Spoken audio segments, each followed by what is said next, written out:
The broadcast is now starting. All attendees are in listen-only mode.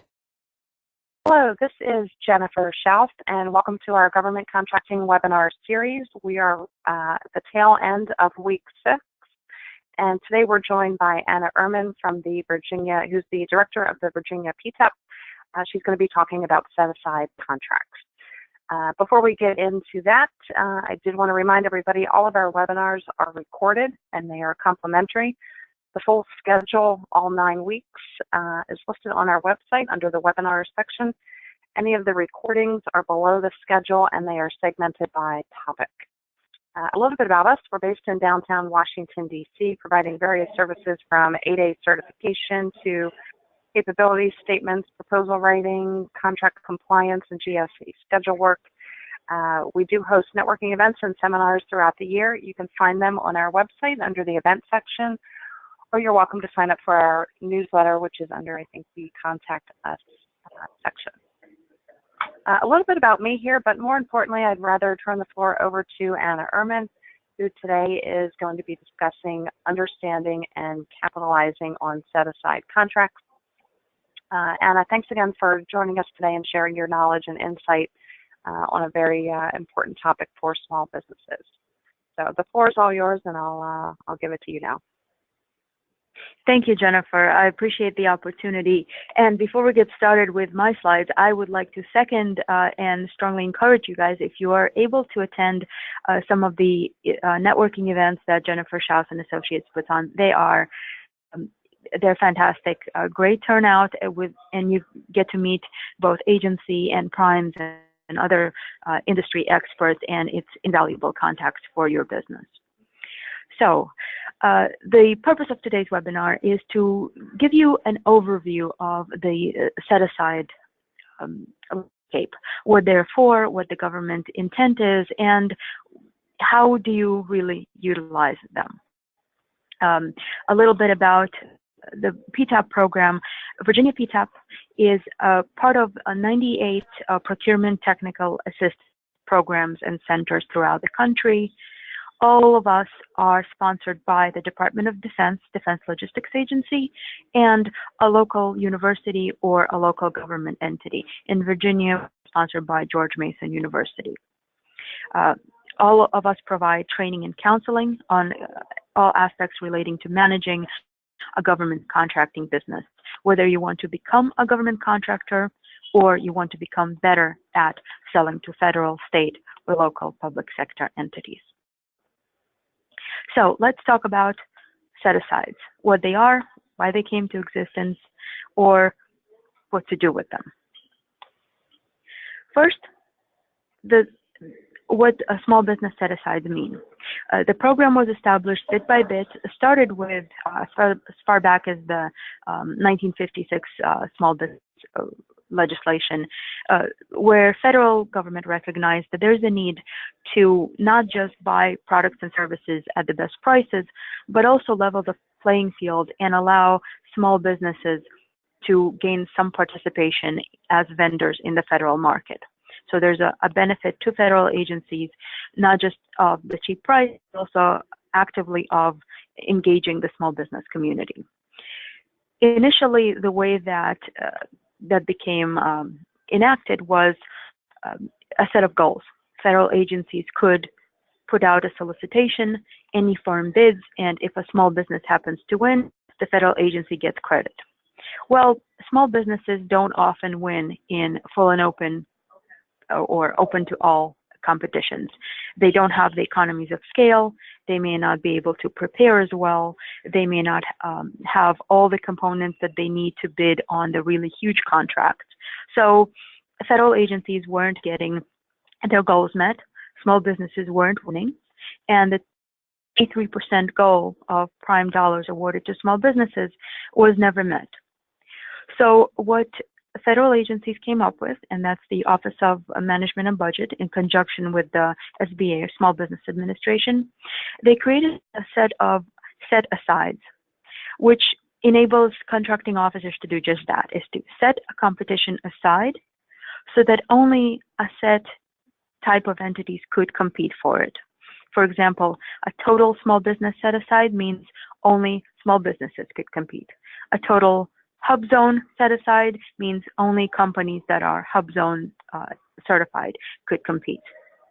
What happens is the government gets its goals made because it knows that out of whoever the winner is, they will be compliant and they will be part of that program, and the government entity gets to check the box for meeting the small business, hub zone, women-owned, etc. goal met. And small businesses are guaranteed a somewhat easier competition and a more level playing field because they're not competing against the tier one, the multi-billion-dollar companies. They're only competing against companies that are more similar in size, have similar disadvantages and histories to them. So it's other veteran-owned, other women-owned, other hub zone companies, etc. So I've mentioned a couple of set-asides. What I'd like to do really briefly is to explain what those things actually mean. And as we're switching the slide, there are full seminars or webinars that you could look at the Jennifer Schaus and Associates website that goes into more detail about the individual set-asides. And I think the Hub Zone one is coming up next week. That's the week of September. It'll be on the 14th if you want to check it out. So go over them really briefly. More information is available, and contact Jennifer if you'd like more in-depth help. So look at the two rows of who qualifies and where to register with respect to each of the columns that define the set-asides. First is the small business itself. What is a small business according to the federal government? The answer isn't as simple as you'd like. It's not one number. It depends on the industry. If you are a products-based company, if you sell things, items, then whether or not your company is small is determined by the number of employees that the company has. That number varies by industry. So if you're in fuels, it could be as much as 1,500 employees. That's one of the highest ones. If you sell services, then whether or not the company is small is determined by an aggregate, average of the last 3 years of the company's total revenue. Some of them are as low as $750,000. Some of them are as high as $36 million a year, 3-year average.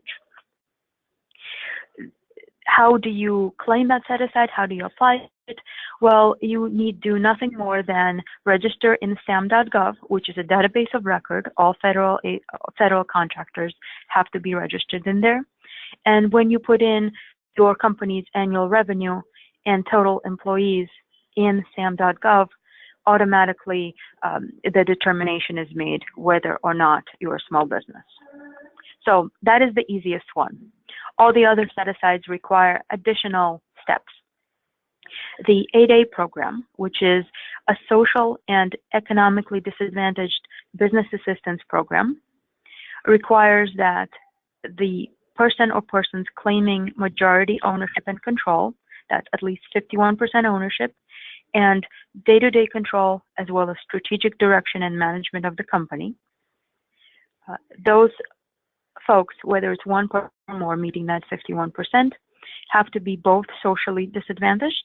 That means some kind of discrimination in the U.S. in employment, job opportunities, or business opportunities. And they also have to prove economic disadvantage. Those numbers change every so often. Check with SBA for the latest on the annual income of individuals to qualify. Another requirement is that a company is recommended. It's not required, but recommended that the company has been in business for 2 years. And it is required that the company has to have a diversified revenue base. So no more than 70% of your income coming from one client. Because the 8A program is only 9 years, after which use it or lose it. You can't apply for it again. So the SBA looks for companies that are poised for growth. They're not looking to work with really startup companies to get from the ground up. They're looking for a company that has trajectory. And through the use of the 8A program to really expedite that. Because it is an economic development program, because it is for socially and economically disadvantaged individuals, some mechanism like the ease of sole source or direct awards that no other company qualifies for. So it's a rare opportunity, and be very judicious for when you apply because you have a limited time to use it.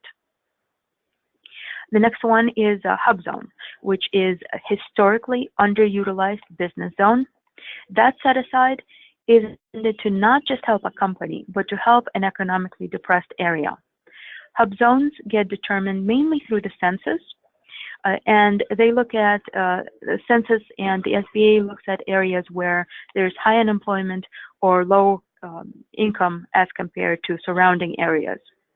The company then has to have its primary office in one of those zones, and at least 35% of that company's total employees have to live in hub zones. It doesn't have to be the same hub zone as the principal office, but a hub zone somewhere in the U.S. Hub zones can be renewed. Your status can be renewed as long as the geographic area remains in compliance, as long as your company remains in compliance every 3 years for as long as it's feasible. Both of those programs are run by the Small Business Administration. You have to apply. There's an application process. An analyst team reviews it and either grants or denies certification. So it's an active process where the government approves or denies the company. The next two are also SBA certifications, but they function slightly differently. The Women-Owned Small Business and Economically Disadvantaged Women-Owned Small Business, that's the WOSB and EDWOSB, are self-certification programs through the SBA. That means a company applies through certified.sba.gov, submits all the documentation, and as long as all the boxes are checked and all the files uploaded, the company is presumed to be self-certified immediately without an analyst reviewing it actively. There is some auditing, there is some checking that goes on in the background, but only for a small percentage. So the presumption is that you are not defrauding the government and you are self-certified. Women-owned business set-asides are not as universal as Hub Zone or 8A or veteran-owned small business because the SBA, in its determination of whether or not a women-owned set-aside is necessary, determined that women-owned small businesses are not disadvantaged. They're not absent in all industries, all NAICS codes. So contracting officers are only able to set aside work for women-owned small businesses in some NAICS codes, but not all of them. You could find all those NAICS codes on the SBA website as well. That doesn't mean that if most of your work is in a NAICS code that isn't eligible for set-aside, you shouldn't apply, because your company could still be owned, managed, controlled by an economically disadvantaged woman, so you would still be eligible. There are also organizations, 4 of them, that are qualified by SBA to be third-party certifiers that can process your women-owned small business certification.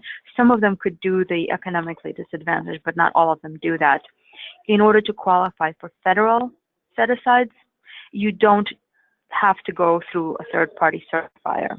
However, some business associations, some primes, might require you to go through a third-party certification because the government one is self-certified. There's no checks and balances on the other end, so they might want you to go through some additional due diligence steps. And the last set of set-asides is the veteran-owned and service-disabled veteran-owned small business. 2 ways that you could qualify. First, if you are working with or interested in working with any federal agency except the Department of Veterans Affairs and the Federal Aviation Administration, the only thing that's required right now is that you check the appropriate boxes on sam.gov, that you are veteran-owned and or service-disabled veteran-owned. If If, however, you want to do business with the Department of Veterans Affairs or FAA, or again, some private party actors that might require it, there's nothing that prevents them from requiring it. There's no law that says they can't. Then you need to go through the certification process, which, unlike all the others, right now is administered by the Department of Veterans Affairs, CVE, Center for Veterans Eligibility. That application process is quite similar to the SBA set-aside process. They're a little bit more stringent on their tests for management, ownership, and control.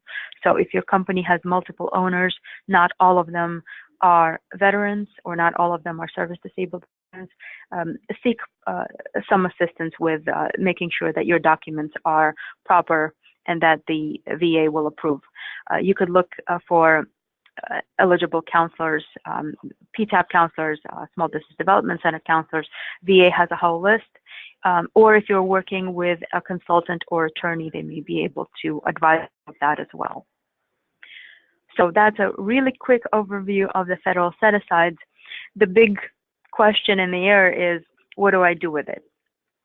What you don't do with it is treat it as a golden ticket.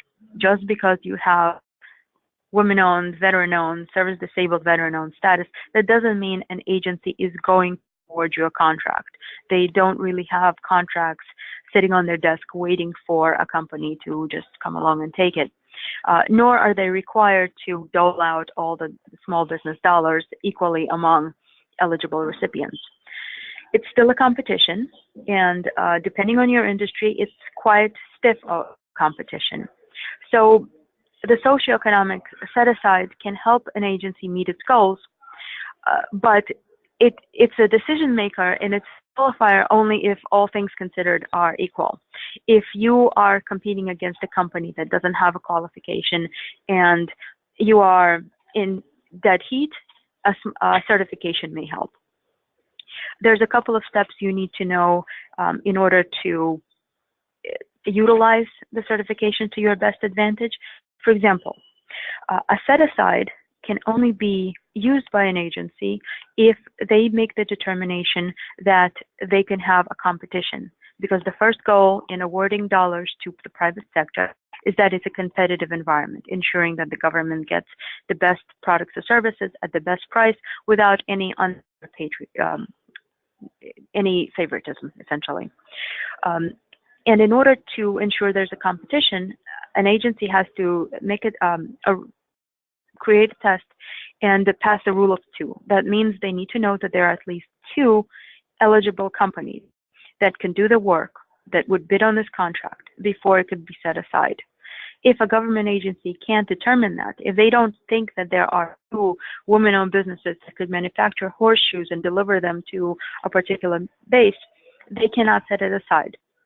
So if you think that you can do the work and there are other businesses that are similarly situated, that means could meet the same set-aside that could do the work, you as an industry group, not just you as a company, need to make sure that the government agency knows that you exist, that you're ready to bid, that you're qualified, that you have your ducks in a row and are ready to submit a qualified bid, and most importantly, perform the work. So applying for responding to early notices such as RFIs, sources sought notices, going to industry days, talking to your customers will be valuable in making sure that there's a set-aside that exists in the first place. Also help agencies that have the hardest time meeting certain set-asides. If they've been able to meet all of their 8A, but they're struggling with service-disabled veteran-owned business, if you are not a service-disabled veteran-owned business, can you team with one?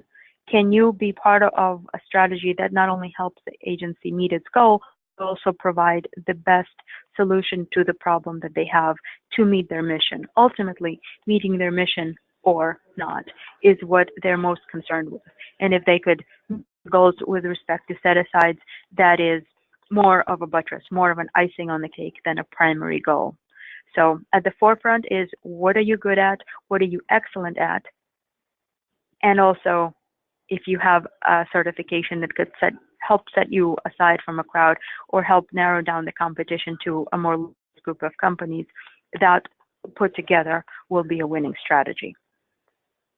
So with that, I will leave you some time to think, and thank you for attending. Thank you for signing up for this, whether live or online. And look at jenniferschaus.com for additional resources, websites, events, and assistance. Thanks, Anna. Great information on set-asides.